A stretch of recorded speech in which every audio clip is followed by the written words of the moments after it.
আসসালামু আলাইকুম রহমতুল্লাহি ওবরকাতুহু। সম্মানিত দর্শক, বর্তমান ডক্টর মোহাম্মদ ইউনূসের নেতৃত্বে যে অন্তর্বর্তীকালীন সরকার ক্ষমতায় আছে, ক্ষমতা নেওয়ার পর থেকে গত ৯ মাসে ক্রমাগতভাবে একটি সরকারের যে সূচকগুলো থাকে, সুস্থতা, সবলতা, সক্ষমতা, সব সূচকেই সরকার ক্রমশ নিম্নের দিকে যাচ্ছে। একটি রাষ্ট্র পরিচালনার জন্য সরকার ক্ষমতায় এসে যে সকল জটিলতা দূর করে এবং সেই জটিলতা দূরের উপরেই কিন্তু সেই সরকারের সফলতা নির্ভর করে। এই সরকার ক্ষমতায় আসার পরে জটিলতাগুলো দূর না করে বরং অনেকগুলো জটিল সমস্যা ধামাচাপা দেওয়ার চেষ্টা করেছে, অনেকগুলো জটিল সমস্যা নিয়ে খেলাধুলা করার চেষ্টা করে চলেছে এবং নিজেরা অনেকগুলো সমস্যা তৈরি করে ফেলেছে। এর ফলে সরকারের বিরুদ্ধে জনমত এখনো পর্যন্ত রাস্তায় নামেনি। তবে সরকারের যারা স্টেক হোল্ডার, রাজনৈতিক দল, এই রাজনৈতিক দলগুলোর মধ্যে সবচেয়ে গুরুত্বপূর্ণ যে রাজনৈতিক দলগুলো রয়েছে, যারা আগামীতে সরকার গঠন করবে, তারা সবাই এখন সরকারের সঙ্গে দা কুমড়ার সম্পর্কে চলে গিয়েছে। আওয়ামী লীগকে নিষিদ্ধ করা হয়েছে। এখন নিষিদ্ধ করার ফলে এই দলটি জলে, স্থলে, অন্তরিক্ষে তাদের সর্বশক্তি দিয়ে বর্তমান সরকারকে নাস্তানাবুদ করার চেষ্টা করবে।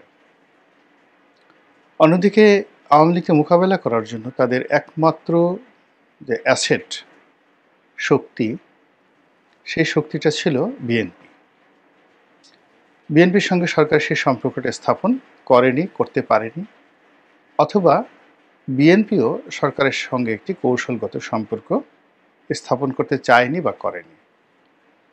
ফলে এই দুইটি পক্ষের মধ্যে, অর্থাৎ বিএনপি এবং সরকারের মধ্যে যে অন্তর্নিহিত সমস্যা, প্রথমে এই সমস্যাগুলো ছিল সাইকোলজিক্যাল, মানসিক, তারপর এই সমস্যাগুলো চলে আসে বাস্তব সমস্যায়। এখন এই সমস্যাগুলো এত ব্যাপক আকার ধারণ করেছে যে এক পক্ষ অন্য পক্ষকে পরাজিত করা ছাড়া কোনো উপায় নেই। যেমন ধরুন, সারা বাংলাদেশে বিএনপির বিরুদ্ধে ঢালাও চাঁদাবাজি, মব সৃষ্টি, মামলাবাজি, জমি দখল থেকে শুরু করে যে সকল কর্মকাণ্ড এমনকি আওয়ামী লীগ করেনি, সে সকল কর্মকাণ্ডের যে বিস্তর অভিযোগ জমা হয়েছে। এখন এই সমস্যাগুলো নিয়ে যদি সরকার একটি ক্র্যাশ প্রোগ্রাম করে, তাহলে রীতিমতো কান্নার রোল শুরু হয়ে যাবে। প্রতিটি ইউনিয়ন, প্রতিটি উপজেলা থেকে শুরু করে সারা বাংলাদেশ মিলে 10 থেকে 15,000 যদি বিএনপির নেতা এবং কর্মীকে গ্রেপ্তার করা হয়, এলাকাতে লোকজন আনন্দে রীতিমতো সরকারের জন্য তালি বাজাবে। আর এই যে সর্বনাশটা বিএনপির ঘটেছে, এটা কিন্তু বিএনপি ইচ্ছে করে করেনি। বিএনপির প্রথম দিকে যে রাজনৈতিক অবহেলা, বা তারা এত দ্রুত ঘটনাগুলো ঘটে গেছে যে এটাকে সাংগঠনিকভাবে মোকাবেলা করা, বা ওই সময়টিতে সরকারের কর্তা ব্যক্তির সঙ্গে একত্রে বসে যেভাবে আইনশৃঙ্খলা রক্ষা করার ব্যাপারে বিএনপির দায়িত্ব কর্তব্য ছিল, সেই কাজগুলো না করে তারা জামাতের সঙ্গে প্রতিযোগিতা করে পুলিশের কয়জন কর্মকর্তা নিজেদের পক্ষে ভেড়ানো যায়, কতজন আওয়ামী লীগের কর্মকর্তাকে সরিয়ে নিজেদের দলীয় কর্মকর্তাকে সেখানে ঢুকানো যায়। একইভাবে বড় বড় ব্যাংক, বিমা, শিল্প প্রতিষ্ঠান, টেলিভিশন স্টেশন, অর্থাৎ কর্পোরেট জগৎ এবং জাতীয় জগতের যে লাভ ক্ষতি, এই বিষয়গুলো তারা সরকারের সঙ্গে, এনসিপির সঙ্গে এবং জামাতের সঙ্গে পাল্লা দিয়ে কাজগুলো করেছে। কিন্তু দেশের প্রত্যন্ত অঞ্চলে, জেলা শহরের বাইরে, গ্রামগঞ্জে বিএনপির যে সর্বনাশ হয়েছে, এমন সর্বনাশ জামাত কিংবা অন্য কোনো রাজনৈতিক দলের হয়নি। ফলে কি হলো, মানুষ সবসময় প্রেজেন্ট টেন্সকে স্মরণ করে।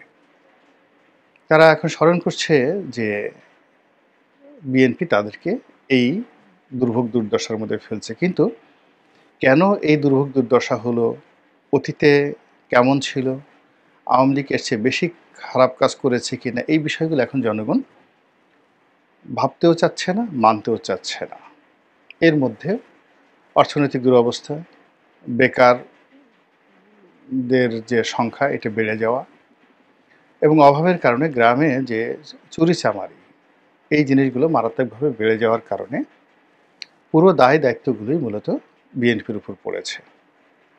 এখন সরকারের হাতে এটা একটা অস্ত্র এবং আগামীতে যে সকল বিকল্প চিন্তা করা হচ্ছে ক্ষমতার, সেটা ইউনূস সাহেবের পরিবর্তে যদি অন্য কেউ আসেন, সেক্ষেত্রেও এই কর্মগুলো বিএনপির জন্য একটা বিস্ফোরা হয়ে থাকবে।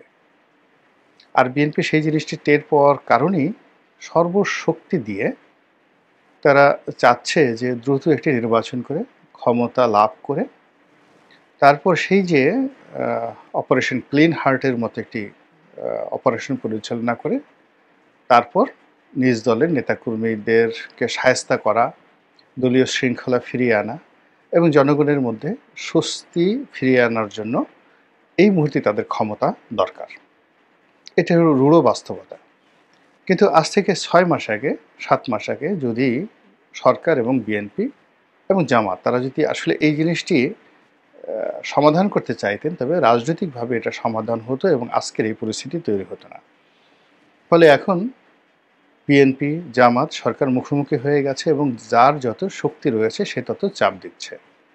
আগেই বলেছি যে সরকার যেহেতু খুব দুর্বল অবস্থানে আছে, ফলে কোনো রাজনৈতিক শক্তিকে চাপ দেওয়ার মতো অবস্থা তাদের নেই। তারা বড়জোর আওয়ামী লীগের নেতাকর্মীদেরকে গ্রেপ্তার করতে পারে, কিন্তু কোনো মব দমন করা কিংবা কোনো মিছিল মিটিং দমন করা, কোনো আন্দোলন এটিকে সহিংসতা যদি হয় আন্দোলনে, সেটাকে দমন করার জন্য যে মেশিনারিজ দরকার, এটি এই সরকারের নেই।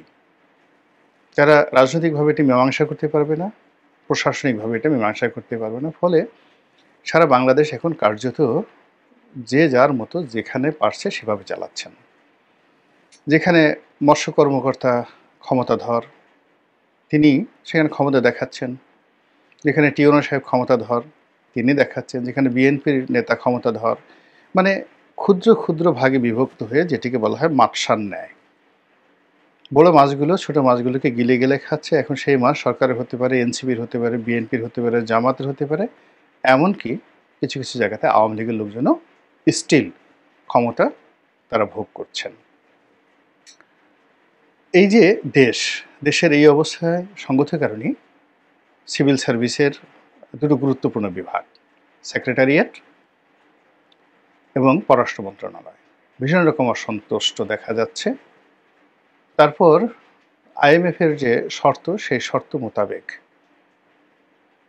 কতগুলো কাজ সরকারকে করতে হচ্ছে আইএমএফের ঋণ পাওয়ার জন্য, এবং সেই কাজগুলো এই সময় সরকার ইচ্ছে করলে নাও করতে পারত। তারা যদি তড়িঘড়ি করে একটা নির্বাচনের দিকে যেত এবং 3 মাস 4 মাস, তাহলে আসলে আইএমএফের ঋণ পেলেই বা কি না পেলেই বা কি।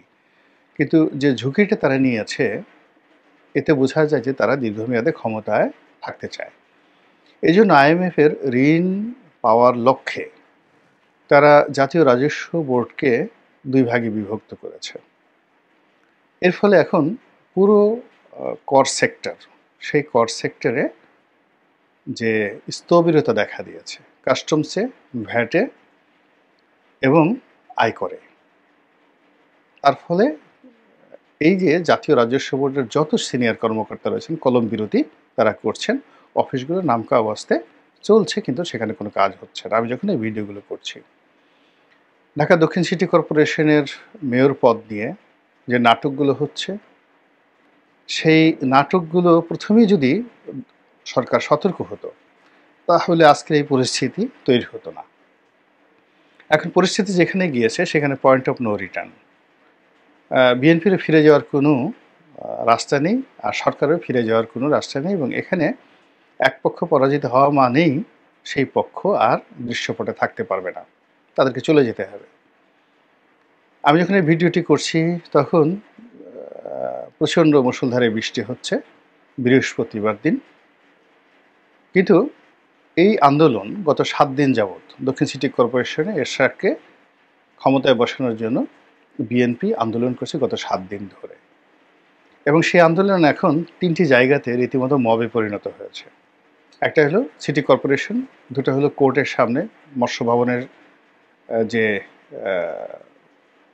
স্থানটি রয়েছে সেই রমনা পার্কের, তারপরে মৎস্য ভবন এবং মাওলানা ভাসানী রোড, এই যে সম্মিলন যেখান থেকে হাইকোর্টের বিচারপতিরা যাতায়াত করেন, এই পুরো জায়গাটা ঠিক এই ৫ই আগস্ট ঘটানোর আগে যেভাবে ছাত্র জনতার দখলে ছিল এখন সেটা বিএনপির দখলে, এবং স্পষ্টত এখানে যেভাবে আন্দোলন গড়ে তোলা হচ্ছে হাইকোর্টের উপর একটা চাপ প্রয়োগ করার জন্য এখানে সমাবেশ হচ্ছে। তৃতীয়ত, হোটেল ইন্টারকন্টিনেন্টালের সামনে এখানে রীতিমতো ব্লকেট দিয়ে রেখেছে এরশাদের সমর্থকরা বিপুল সংখ্যায়।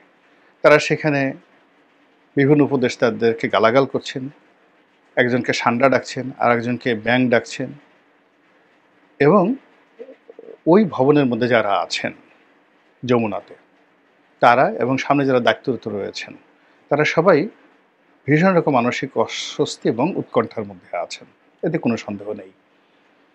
এবং এই যে যমুনায় আসলেই সব কিছু পাওয়া যায়, এরকম একটা ধারণা বিভিন্ন সময় যেমন প্রতিষ্ঠিত করা হয়েছে, একইভাবে এই যমুনায় আসো বা রাজুতে আসো,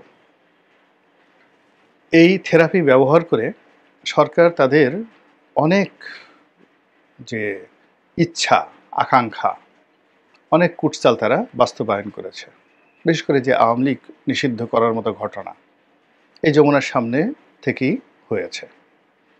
তো এখন বিএনপির একটা স্বাভাবিক যুক্তি যে অমুকে এসে এই কাজ করে গেল, তমুকে এসে যমুনায় ঘেরাও করে গেল, আমরা বাংলাদেশের বৃহত্তম একটি দল, আমরা কেন পারবো না, ঠিক সেই কাজটি করছে।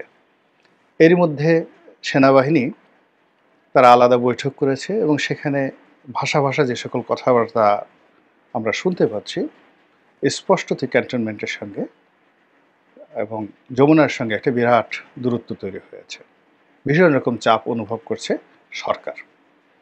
এর বাইরে বিদেশের যে চাপ, ভারতের যে চাপ, এটি কয়েকগুণ বেড়ে গেছে।